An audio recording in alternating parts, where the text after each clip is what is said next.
Now are the first, which is the too much important part for today's lecture. The topic is measurement of long distances. आपके पास बेटा, if you have a small distances to be measured, suppose अगर आपको major करना है 1 metre length के किसी cloth को, तो आप स्केल लोगे, स्केल से मेजर कर लोगे. But suppose if you have to measure a distance between the planet and earth, then what will you do? तब आप क्या करोगे? At that time you have to use another method, and that method parallax one. उसका नाम है बेटा parallax method, that we have to use it. Okay, हमको parallel method को समझना होगा, that how will we do it, कि हम इसे कैसे करेंगे. Okay, so the parallax method is useful for us. For what is the reason behind it? To know about the distances, a long distances, for example the distance in between the earth as well as the distance in between the earth and the planet. That large distances, that we have to just find it out with the help of parallax method. और इसी parallax method को बेटा हम study करते हैं. Okay, Devanshu video of कर लीजिए बेटा. And one more, one student is there, 1KX2VL, something like this. Please write down your original name. So parallax method, large distances such as the distance of the planet, we can use it. Okay, of star और अर्थ. कैसे use होगा बेटा वो देखते हैं. सबसे पहले हमें यहाँ पर बेसिस निकालना पड़ेगा. Now what do mean by the basis is, see here. अभी आपने कई बार आप देखा होगा बेटा, आप एक काम करेगा, अगर आप अपने एक आई को क्लोज कर दे, सपोज आपके पास आपकी ये आई, आपने इस आई से आप किसी ऑब्जेक्ट को देख रहे हैं. अगर आप एक आई से एक ऑब्जेक्ट को देखोगे और उस समय अगर आपके पास दूसरी आई अगर आपकी क्लोज है, ये क्लोज है बेटा अभी, एट दैट टाइम क्या होगा, सपोज आपने किसी चीज को यहाँ पर देखा, बट अगर इस आई को अब क्लोज कर दिया जाए, now you close that I, अब आपने इस आई को क्लोज कर दिया बेटा, और जब आपने इस आई को क्लोज किया और उस समय सेकेंड आई से अगर आप देखते हो, द सेम ऑब्जेक्ट आपको एक जगह पर दिखाई नहीं देता, कहीं और दिखाई देता है. आप इसको प्रैक्टिकल करके देखिएगा. आपको अगर आप यहां से देख रहे हो और ये वाला आई क्लोज है, तो सेम ऑब्जेक्ट अब आपको यहाँ कहीं दिखाई देगा. इसका मतलब बेटा ये मूव करता है. हमारे ऑब्जर्वेशन, टू ऑब्जर्वेशन पॉइंट हमें मिला, एक आई को हमने क्लोज किया, दूसरे आई से देखा, सेम ऑब्जेक्ट को फिर उस आई को, फर्स्ट वाले आई को क्लोज करें और सेकंड आई से अगर हम देखते हैं, तो हमारा सेम ऑब्जेक्ट दो अलग अलग पोजीशन में हमको दिखाई देता है. ठीक है, तो हमारा यहाँ पर ऑब्जर्वेशन पॉइंट कौन सा हो बेटा, here the observation point is R what, I. ये हमारा आई हुआ, और यहीं पर ही जो दो हमें पॉइंट अलग अलग दिखाई दे रहे हैं बेटा, हम उसको बेसिस लेकर के चलेंगे. Okay, so that we should know about the distance in between the planet and earth. Suppose, और अभी ये क्लियर होगा, अगर ये हमारा बेटा अर्थ है, यहाँ पे हमारा एक अर्थ है, हमने यहाँ पे अर्थ बना लिया, और यहाँ कहीं दूर पे प्लैनेट है, डेफिनेटली प्लैनेट हमें छोटा दिखाई देगा. उस समय हमें इसको ऑब्जर्व करना है और ये फाइंड आउट करना है that how much distance far away it is, कितना दूर है ये हमारे अर्थ से. This is the main aim behind it, that why we are going to just learn about the parallax method, that is the large distance such as the distance of a planet or a star from the earth, that we have to find it out with the help of parallax method. कैसे find out होगा, let's check it out. सबसे पहले बेटा हमको basis का concept होना चाहिए. मैंने आपको पहले ही बता चुका हूं, जो बेसिस है वो क्या है, the distance between the two points of observation. The distance between the two points of observation. Now sir मुझे ये बात समझ में नहीं आई कि टू पॉइंट्स ऑफ ऑब्जर्वेशन क्या होगा यहाँ पर. देन बेटा आपको ये क्लियर होना चाहिए, लेट इट बी, सपोज अभी हम किसी प्लैनेट को देख रहे हैं. अगर बेटा हम किसी प्लैनेट को देख रहे हैं, देन व्हाट विल हैपन, हमारी जो आईज है बेटा एट दैट टाइम, या फिर अगर हम अर्थ के किसी दो पोजीशन से देख रहे हैं, position A, here it is the position A, and second the position is what, B. तो उनके बीच का ये दो ऑब्जर्वेशन पॉइंट है बेटा, ए एंड बी. इस ए और बी के जो बीच का जो डिस्टेंस है, that distance will called as basis. Basis, ये बेसिस कहलाएगा बेटा, जिसको हम डिनोट करेंगे बी से, to which will just denote as B. मतलब कि ये जो बी है बेटा, वो इस दो ऑब्जर्वेशन पॉइंट के बीच का डिस्टेंस है, ए बी. नाउ अब हमारा प्लैनेट कहाँ है, हमारा ये planet, suppose we are going to just observe a star, जिसको हमने बेटा यहाँ पे एस से शो किया, दिस एस स्टार. हम इसको कहीं दूर से हम इसके डिस्टेंस को फाइंड आउट करना चाहते हैं अर्थ के दो ऑब्जर्वेशन पॉइंट से. एक ऑब्जर्वेशन पॉइंट है हमारा ए एंड सेकेंड ऑब्जर्वेशन पॉइंट है बेटा हमारा बी, जिनके बीच का जो डिस्टेंस है वो है स्मॉल बी, जिसका हमने नाम दे दिया बेटा क्या, basis. So the distance between the two points of observation is known as basis. Now अब हम इस बेसिस के टर्म पर कैसे फाइंड आउट करेंगे. Now parallax angle, we have to first of all find out the parallax angle. अब parallax angle या paralytic angle क्या है सर, ये समझ में नहीं आया. Now see here, as the planet is very far away, क्योंकि planet जो है बेटा वो हमसे काफी दूर है, या तो हम planet की बात करेंगे या स्टार की बात करेंगे, ये हमसे काफी दूर है, तो डेफिनेटली अगर ये हमसे काफी दूर है तो इससे बनने वाला एंगल भी काफी छोटा होगा. सी हियर, ए पॉइंट से हमने देखा तो आपके पास ये ए एस एक डिस्टेंस दिखाई दे रहा है. Here it is AS, here it is a distance AS. The another thing, the distance is what बेटा, आपके पास यहाँ पे एक और डिस्टेंस दिखाई दे रहा है, what BS. ये आपके पास दूसरा डिस्टेंस है, एक है AS डिस्टेंस, दूसरा डिस्टेंस हुआ बेटा आपके पास BS. अब ये जो आपके पास दो डिस्टेंस क्लियर हुए बेटा, जिसको हमने नाम दे दिया D नाम क्यों दिए, that I will tell you later on, ये मैं आपको बाद में बताऊंगा. फिलहाल ये देखिए, एक ऑब्जर्वेशन पॉइंट है A, दूसरा ऑब्जर्वेशन पॉइंट है B, और आप किसे देख रहे हो बेटा, किसी एक प्लैनेट को आप देख रहे हो. ये प्लैनेट S के नाम से हमने शो कर दिया. अब ये डिस्टेंस कवर कर रहा है सी ईयर, तो इसके इस एपेक्स पॉइंट पे, इस पॉइंट पर what it is making an angle, ये एक एंगल बना रहा है बेटा.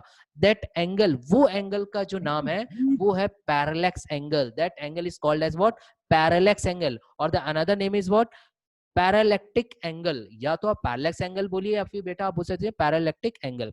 लेट इट बी, हम इसे फिलहाल पैरालैक्स एंगल ही बोल करके चलेंगे. तो ये जो एंगल है, क्योंकि ये बहुत दूर बन रहा है बेटा, सिंस ये, yes is there any doubt? Yes, is Sir, there? I have came now on you. Can you repeat again? अच्छा, दीपक आप हो गया बेटा? Yes, sir. दीपक नाम लिख लो ना बेटा, KX1 KX2, ये क्या नाम है आपका? तो अच्छा नाम है Deepak, change it. Yes, sir. Yes.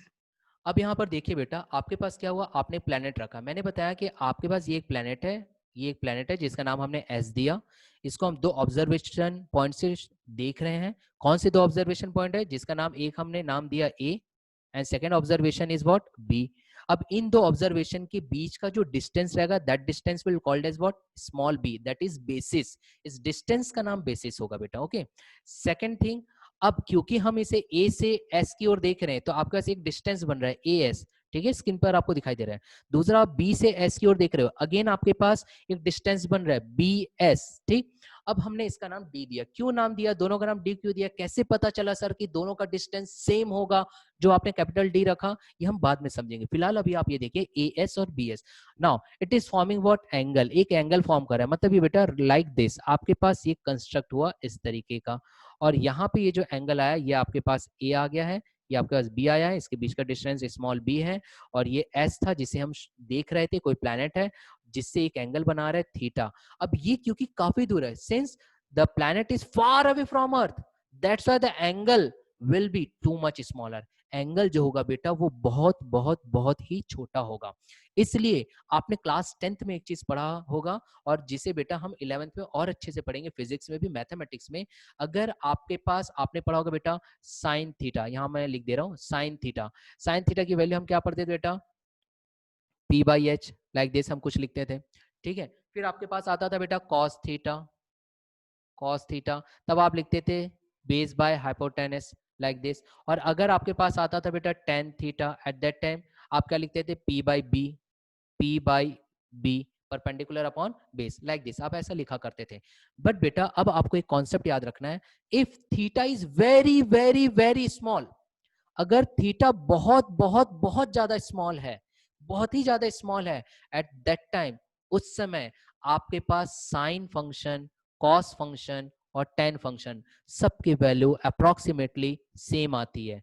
क्योंकि सबकी वैल्यू अप्रोक्सीमेटली सेम आती है, इसलिए बेटा हम डायरेक्टली इसे sine theta, cos theta, tan theta लिखने की जगह डायरेक्टली नॉर्मल थीटा बस लिख सकते हैं. ये मैथमेटिक्स कहता है. ठीक है, अगर ये मैथमेटिक्स कह रहा है बेटा, इसका मतलब कि अब आपको कैसे पता चला सर कि हमारा थीटा बहुत छोटा है, कैसे पता चला, how will you become to know that our angle is too much small, जिसको हम मेजर भी नहीं कर सकते. तब बेटा आपको ये बात पता होना चाहिए. जस्ट सपोज अगर मैं टेन थीटा की फाइंड आउट कर रहा हूं, suppose I am find it out tan theta, अगर मैं यहाँ पे लिख दूं बेटा टेन थीटा, टेन थीटा का फॉर्मूला क्या होता है, परपेंडिकुलर अपॉन बेस. ये परपेंडिकुलर अपॉन बेस हो गया बेटा. अब यहाँ पर परपेंडिकुलर के फॉर्म में कौन सा हुआ, ये small B, this small b is what act as a perpendicular. अगर ये परपेंडिकुलर है तो बेटा हम यहाँ पे लिख सकते थे small b upon base. Now what will be the base? Base कौन सा बनेगा? तो डेफिनेटली बेटा ये जो डिस्टेंस bs है या फिर ये जो डिस्टेंस as है, that will become the base. Sir आपको कैसे पता चला कि इनमें से कौन सा मैं बेस लूंगा? कौन सी दोनों वैल्यू, कैसे दोनों के दोनों वैल्यू डी आ गई सर? अलग अलग भी तो हो सकती थी। यस, अलग अलग हो सकती थी बेटा, बट ये इतना दूर है कि ये इतना दूर है बेटा कि हम इसको किस तरीके से कंसिडर करें? एक सर्कल की तरह। We are considering like a circle, जहां पर आपके पास एक पॉइंट ऑब्जर्वेशन पॉइंट ए है एंड सेकेंड ऑब्जर्वेशन पॉइंट बेटा आपके पास बी है। इन दो ऑब्जर्वेशन पॉइंट ए और बी से आप किसी एक प्लैनेट को देख रहे हैं, जो ये प्लैनेट हो गया बेटा आपके पास एस। ओके, नाउ अब ये एंगल यहां बना रहा है थीटा, और ये क्योंकि इतना छोटा है, ये इतना छोटा बेटा, b is very very small, means you can also right it down like this, b is too much smaller as compare to the distance between, किसके बीच का डिस्टेंस बेटा? इस a और s के बीच का, या फिर b और s के बीच का। b और a क्या है? ये है बेटा आपका ऑब्जर्वेशन पॉइंट। तो ऑब्जर्वेशन पॉइंट और इस प्लैनेट के बीच का डिस्टेंस इतना ज्यादा है कि आपका b जो है काफी छोटा हो गया। अब अगर b बहुत छोटा है तो इसका मतलब यहाँ पे आपका जो b है, यस, अगर ये आपका b है बेटा, it means what will happen? अगर ये b आपका छोटा है, इसका मतलब वो a और b एक दूसरे के बहुत ही ज्यादा करीब आ रहे हैं, बहुत ही ज्यादा करीब आ रहे हैं। इसका मतलब जो सर्कल एक आर्क की तरह दिख रहा था ए बी, यहाँ पर बेटा एक सर्कल जो आर्क की तरह दिख रहा था, ये जो आपके पास एक सर्कल था, यहाँ पे जो a था और यहाँ पे जो एक b था, बेटा इसको ध्यान से समझना क्योंकि मैं इसको मैथमेटिक्स वे में आपको समझा रहा हूँ। It will become tougher for you अगर आप ध्यान से नहीं देखोगे। ए और बी जो वंस अपॉन अ टाइम आप इस तरीके से देख रहे थे एक आर्क की तरह, सिंस इसका जो डिस्टेंस है इस डी के कंपैरिजन में बहुत छोटा है, तो डेफिनेटली ये ए और बी एक दूसरे के करीब आ रहे हैं। अगर ये करीब आ रहे हैं बेटा, तो जो एक आर्क जैसा कंडीशन है, आप आर्क को कम करते जाइए ना, आपको पता चलेगा। अगर ये आपके पास ये आर्क है, इस आर्क को अगर मैं इतना कम कर दूं और कम कर दूं और कम कर दूं बेटा, तो ultimately it will act as what? एक लाइन। देखो ये छोटा वाला जो पार्ट है ना, it will act as line, एक लाइन की तरह एक्ट करेगा। क्योंकि ये एक लाइन की तरह एक्ट कर रहा है, इसलिए आपका ये जो बी है बेटा, ये बन गया यहाँ पर परपेंडिकुलर। इसलिए हमने यहाँ पे यूज किया tan tan theta is equal to B upon D, means perpendicular हमारा बन गया बी और बेस बन गया बेटा कैपिटल डी। ओके, अब आपके पास एक माइंड में क्वेश्चन अराइज होगा कि सर फिर दोनों का डिस्टेंस आपने कैपिटल डी क्यों रखा? मतलब ए एस इक्वल टू आपने B S equal to capital D ही क्यों रखा? हो सकता है सर ये दो ऑब्जर्वेशन पॉइंट का जो डिस्टेंस है वो अलग अलग हो सकता है, यस डेफिनेटली अलग हो सकता है, बट बेटा हमने पहले क्या कंसिडर किया? It will act as a bigger circle, और जो आपके पास एस है that S will be within the centre of it, ये हम इमेजिन कर रहे हैं। और अगर वो एस, ये एस अगर एक सेंटर की तरह एक्ट कर रहा है, if this S is act as a centre, then definitely AS, this AS will become what? Radius, एक रेडियस बन जाएगा। तो डेफिनेटली BS भी क्या बन जाएगा बेटा? रेडियस बन जाएगा। That's why AS equal to BS equal to capital D। इसलिए इन दोनों के दोनों वैल्यूज को हम सेम रखें। ठीक है, is this clear to all of you? यहां पर किसी को कोई डाउट है बेटा? क्योंकि फिर मैं आगे जाऊंगा फिर थोड़ा कॉम्प्लेक्स होगा। Is this clear to all of you? Yes sir. Okay, let's अब आगे चलते बेटा। आपके पास यही कह रहा है कि पैरेलक्स एंगल और parallactic angle as the planet is very far away, क्योंकि बहुत ज्यादा दूर है, इसलिए हम ये मान के चलेंगे कि ये जो एंगल हमारा बन रहा है पैरेलक्स एंगल या थीटा, वो बहुत ज्यादा छोटा है। बहुत ज्यादा छोटा कैसे है सर? कैसे पता चला? अब उसको मैथमेटिकली देखते हैं। देखो बेटा आपने लिखा बी अपॉन डी, अब यहां देखिए D क्या है बेटा? Where D is very very very very very greater than B, बहुत ज्यादा बड़ा है। और अगर हम किसी छोटी वैल्यू को बड़े से वैल्यू से डिवाइड करेंगे तो इसकी वैल्यू क्या मिलेगी बेटा? The value will be what? Less than, too much less than 1। कैसे पता चला सर? मान लीजिए B की वैल्यू 1 मीटर है, सपोज D की वैल्यू बेटा 1000 मीटर है, सपोज। अब आप देखो अगर आप 1 को 1000 से डिवाइड करोगे तो डेफिनेटली वैल्यू क्या आएगी? Less than 1। इसलिए बोला गया है कि ये जो b अपॉन डी की जो वैल्यू है वो बहुत छोटी आ रही है, और b अपॉन डी की वैल्यू अगर छोटी आ रही है बेटा, इसका मतलब किसकी वैल्यू छोटी आ रही है, the theta is going to be less. और अगर थीटा लेस हो रहा है तो आपके पास साइन फंक्शन, कॉस फंक्शन और ये टेन फंक्शन, तीनों के तीनों फंक्शन को एज इट इज आप एक एंगल के टर्म में ले सकते हैं। इसलिए हम डायरेक्ट यहां पे लिख सकते थे बेटा थीटा इक्वल टू, अभी आएगा मैं बस समझा रहा हूं, theta is equal to B upon capital D. ये इसलिए हमने लिखा, जो आपको घबराना नहीं है कि सर ये एंगल को आपने ऐसा क्यों लिखा, क्यों लिखे, क्योंकि वो बहुत छोटी वैल्यू है। मैथमेटिक्स कहता है कि अगर कोई थीटा बहुत ज्यादा छोटा है then there is no as such way to write down sine, cos और tan because angle is too much small. Okay, आगे चलते बेटा। And one more thing, you don't have to worry about any notes क्योंकि the same note I will provide you in your WhatsApp group. और एक और चीज बेटा, आज जो मैं आपको जो कुछ भी समझाऊंगा, it's my request as a teacher I am requesting you, go to the YouTube channel and learn it from it again. उसको फिर से वहां से पढ़िए बेटा, उसको समझिए, so that you should generate a concept. Okay, now as the planet is very small then what will happen, अभी आपने देखा small b upon capital D will be too much less than, कैसे less than 1 होगा अभी मैं आपको समझा चुका हूं, इसलिए आप बोलोगे theta will be very very small. Okay, one more thing बेटा, नेट क्योंकि फ्लक्चुएट हो रहा है, अगर आप लोगों को कोई प्रॉब्लम होगा then directly ask to me, okay, that sir I am facing some type of problem of voice और क्लियर विजन।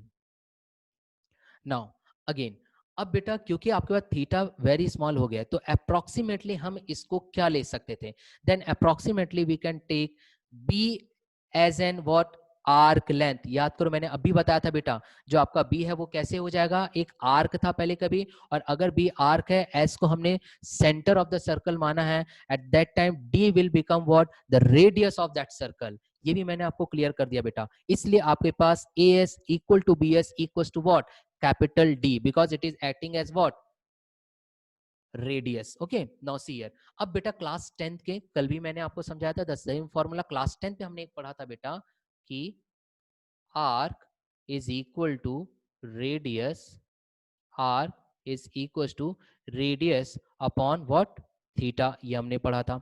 अब हमारे पास बेटा हमने इसको एक बड़ा सा सर्कल कंसीडर किया है, जिसमें कि हमने बोला कि जो एस है हमारा एक सेंटर पॉइंट है, और यहां से इस प्रकार के निकलने वाले दो observation point A and B will act as what, arc, see here act as what, arc. Now here it is S, तो ये अगर आर्क बी है तो बेटा हम अब सीधा सीधा यहाँ पे रखेंगे आर्क की value B, radius is what, radius को हमने कैपिटल डी कंसीडर किया है, ठीक है बेटा, upon what, sorry radius, yes radius is what, arc equals to, arc equals to what बेटा, रेडियस अपॉन थीटा। अगर आपके पास arc radius into theta, sorry, तो अब आपके पास क्या आ जाएगा बेटा, बी की वैल्यू आपके पास क्या आई, R, here it is what, R, D is what, radius into theta, this is slightly mistake by my, sorry for that. So arc equals what, radius into theta. अब बेटा अगर आपके पास रेडियस इनटू थीटा आ रहा है, arc is equal to what बेटा, radius R into what, theta, that is angle. अब आपने आर्क को क्या कंसीडर किया बेटा, बी, सी हियर, ये आपने बी कंसीडर किया। आपके पास R that is radius, radius आपका क्या कंसीडर हुआ, capital D, see here capital D, that's why I have to write down what, capital D into what, theta. इसलिए बेटा ये इक्वेशन आपको यहां पर मिलेगा नोट्स में, that A B, this A B that is b is equals to d into theta। ठीक है, कैसे आया, सीधा सीधा arc equals to radius into theta, the same formula I have just put here। okay, अब हम इसको देखते हैं बेटा कि हम इसको थीटा की वैल्यू और कैसे फाइंड आउट कर सकते हैं, क्योंकि इससे रिलेटेड आपके पास न्यूमेरिकल क्वेश्चंस 100% में भी चांसेस कि आपके एग्जाम में, होम एग्जामिनेशन में पूछ सकते हैं। Now where theta is in radian, कल ही मैंने आपको बताया था बेटा, आपके पास ऐसा यूनिट है, बेसिक ऐसा यूनिट, जिसमें हमने देखा था अगर आप 2D की बात करो at that time you have to write down the radian as SI unit, और अगर आप 3D की बात करोगे at that time you have to consider steradian, ये हमने कल ही बात कर चुके थे। तो radian is what, the SI unit of it. और अभी आपने देखा बेटा कि अगर आपके पास d equal to, now see here आपके पास आ रहा था बेटा b equals to what, d into theta, b equals to what, d into theta. That's why आपके पास आया यहाँ पे b, that is arc length equals to radius into theta. Radius is what, capital D into theta, that is parallax angle. So from here you can get, आपको मिल सकता है capital D, that is the radius, d equal to what, b upon theta. b क्या था बेटा, ये b observation point के बीच का distance, जिसको हमने क्या नाम दिया, बेसिस. सेकंड थीटा क्या था बेटा, एंगल. ये एंगल है जो हम फाइंड आउट कर सकते हैं. इसका मतलब to know the distance in between the earth. Suppose ये ए और बी कहां पर है बेटा, अर्थ पे दो पोजीशन है, और इस अर्थ को हम इस एस नाम के एक प्लैनेट से कितनी दूरी पे वो जानना चाहते हैं. Means we have to just find out the value of what, D. At that time we must have to know what, B, that is basis. Basis जाना होगा, और डेफिनेटली आप इस बेसिस को मेजर कर सकते हो, क्योंकि आप अर्थ पे हो तो आप अर्थ पे दो ऑब्जर्वेशन पॉइंट को मेजर इजीली कर सकते हो. तो बी की वैल्यू मिल जाएगी. सेकंड है बेटा आपका थीटा. थीटा भी आपको इजीली मिल जाएगा, क्योंकि थीटा बेटा आपके पास मेजर्ड हो जाएगा इंस्ट्रूमेंट से. And from that side now you will get d equal to B into B by theta. It means अब आपके पास वो मेजरमेंट मिल चुका है बेटा in between the earth and the planet which is too much far away from us. This method is called as what, parallax method. ये कहलाता है बेटा पैरेलैक्स मेथड. अब हम अभी हमने देखा बेटा कि अगर हमारे पास ये हमारा अर्थ है, हियर इट इज अवर अर्थ, और इस अर्थ से ये प्लैनेट कितना दूर है, ये प्लैनेट कितना दूर है, ये डिस्टेंस निकालने के लिए हमने इस तरीके का पैरेलैक्स मेथड इस्तेमाल किया. अब अगर आपके पास क्वेश्चन आता है, now the question is that you have to find out that how much bigger that planet is. अभी आपने क्या निकाला, आपने ये फाइंड आउट किया कि ये जो प्लैनेट है वो हमारे अर्थ से कितना दूरी है. तो हमने कौन सा डिस्टेंस निकाल लिया, capital D. Now the question arises again for you, now how much this planet is bigger, कितना प्लैनेट बड़ा है. तो बेटा अगर प्लैनेट की साइज को हमें गेन करना है या जानना है, at that time what is the requirement, the only requirement is to know about what, diameter. हमें सिर्फ और सिर्फ बेटा डायामीटर निकालना पड़ेगा, क्योंकि हम प्लैनेट को इसको स्फेरिकल इन नेचर या सर्कल इन नेचर ले रहे हैं अभी 2D के फॉर्मेट में. अगर हम सर्कल इन नेचर ले रहे मींस बेटा ये कितना बड़ा है वो जानने के लिए हमें इसका क्या रिक्वायरमेंट है, ओनली एंड ओनली डायामीटर. अब डायामीटर निकालना है तो बेटा सेम पैरेलैक्स मेथड हमें अपोजिट वे में यूज करना होगा. कैसे यूज करेंगे इसे समझते हैं.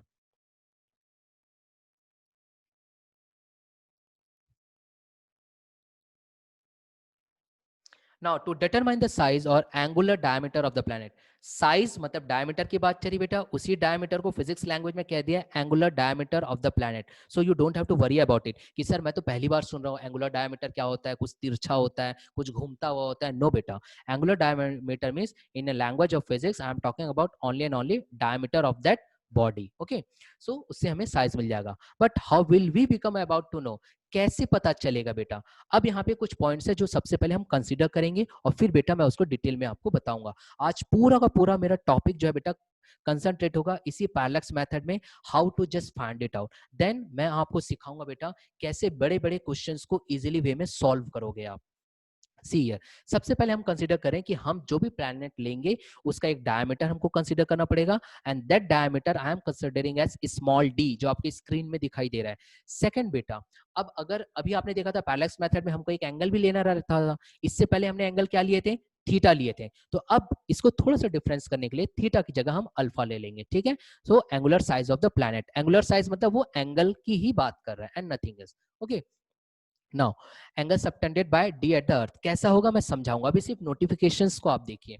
नाउ नेक्स्ट पॉइंट बेटा वी हैव, अब उसके बाद क्या बोल रहा है वो ये बोल रहा है alpha equals to D by capital D. Now अब ये कैसे आया, क्या हुआ, वो मैं आपको समझाता हूँ. यहां समझिए बेटा, आपने देखा कि आपके पास यहाँ कोई प्लैनेट है, ये कोई एक प्लैनेट है बेटा. इस प्लैनेट का साइज पता करना है, we have to just find out the size of this planet.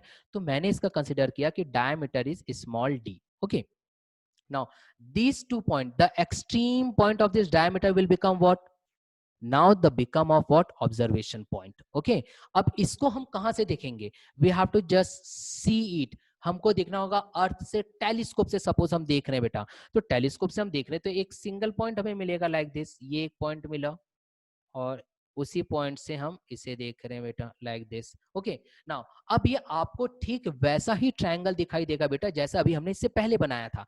तब आपने देखा था बेटा ट्रायंगल इसके अपोजिट वे में था और एक एंगल बना था थीटा। यहाँ पे हमने क्या नाम दे दिया, the name is what, alpha. Only difference is that हमने इससे पहले अर्थ के दो ऑब्जर्वेशन पॉइंट को लिया था, अब हम कौन से दो ऑब्जर्वेशन पॉइंट को ले रहे हैं, we are considering the two observation point of the extreme point of diameter. ये एक्सट्रीम पॉइंट ऑफ डायमीटर को कंसिडर कर रहे हैं, ए और बी, और ये बन गया बेटा हमारा टू ऑब्जर्वेशन पॉइंट। अब याद करो जब इससे पहले हम बनाए थे ऑब्जर्वेशन पॉइंट के बीच का डिस्टेंस क्या कहलाता था, बेसिस। इसका मतलब ये जो हमारा स्मॉल डी है बेटा, that small D will become what, basis. अब ये डी हमारा क्या बन जाएगा, ये हमारा डी बन जाएगा बेटा बेसिस, बेसिस बन जाएगा। The distance between the two observation point that is A and B. Alpha क्या है, अल्फा इज जस्ट लाइक जो हमने इससे पहले पढ़ा था theta, that is the angle subtended by this two radius. वो कौन सा रेडियस था, याद करो बेटा, अगर मैं यहाँ पे एस दे दूं तो ये ए एस हो गया और ये बी एस हो गया, it will act as what, the same radius. Definitely it means हम इसे फिर से कंसीडर कैपिटल डी कर सकते हैं। बस हमने ऑब्जर्वेशन पॉइंट को बदल दिया क्योंकि हमारी रिक्वायरमेंट अलग है बेटा, इसलिए। बट अल्फा आपका क्या रहेगा, alpha will be too much smaller. जैसे थीटा आपका स्मॉलर था वैसे अल्फा भी स्मॉलर है। अगर अल्फा स्मॉलर है then directly you can write it down, जैसे हमने प्रीवियस लिखा था बेटा, अल्फा या फिर tan theta equal to perpendicular upon base. Perpendicular कौन सा होगा, ये हो जाएगा बेटा, तो आप लिख सकते हो d upon capital D. So here it is the equation जो हमें मिलना था बेटा, और ये हमें मिल गया। अब आप देखो सर, अब यहाँ पर कौन कौन सी वैल्यू क्वेश्चन में हमारे पास दी रहेगी। हमारे पास बेटा वैल्यू ऑफ कैपिटल डी आपने पहले जस्ट अभी फाइंड आउट किया है कैपिटल डी को, क्योंकि वो क्या था, distance between the earth and the planet. याद करो ऐसा था आपके पास, ये हमने प्लैनेट लिया था, ये हमने यहाँ पे अर्थ लिया था बेटा, यहाँ कहीं से हमने ऐसा कैपिटल डी को फाइंड आउट किया था, और आपके पास बेटा ये कैपिटल डी था, जस्ट अभी हमने फाइंड आउट किया था, और यहाँ पे ए माने थे, यहाँ पे बी माने थे, और ये जो डिस्टेंस था that distance was B for us. तो हमने कैपिटल डी निकाल लिया था, इसका मतलब कैपिटल डी हमारे पास आ चुका है। व्हाट इज द रिक्वायरमेंट, अब आपके पास क्या बचा रहेगा बेटा, अल्फा। याद करो हमने यहाँ पे थीटा भी गेन कर लिए थे बाय सम इंस्ट्रूमेंट, ठीक वैसी बेटा बाय सम टेक्निकल इंस्ट्रूमेंट और scientific instrument you can find out the value of what, alpha. इसका मतलब कि सीधा सीधा अगर मैं आपके लैंग्वेज में बोलूं, then the alpha will be given in your question. वो क्वेश्चन में अल्फा दिया रहेगा, इसका मतलब you know the value of what, alpha, ये भी आप जानते हो। सो डेफिनेटली बेटा एक इक्वेशन है, एक वेरिएबल है, डी की वैल्यू आपको मिल जाएगी, सीधा सीधा वैल्यू आपको यहाँ पे पुट करना है बेटा, you will get the answer of it. Okay, so it's all about the parallax method, how to just use it to know about the distance between the earth and the far away of the planet. ये इसलिए काम आया बेटा, ठीक है। And what's are the notes you are in requirement, I will just post it. And again I am requesting to all of you, मैं जैसे ही इसको शाम को अपलोड करूंगा यूट्यूब में, you must have to refer it, इसको refer जरूर करिएगा बेटा, ताकि बेसिक से बेसिक कॉन्सेप्ट आप जान जाओ। इसलिए हम रिकॉर्डेड चीज को, लाइव रिकॉर्डेड को बेटा हम यूट्यूब में अपलोड कर देते हैं, ठीक है।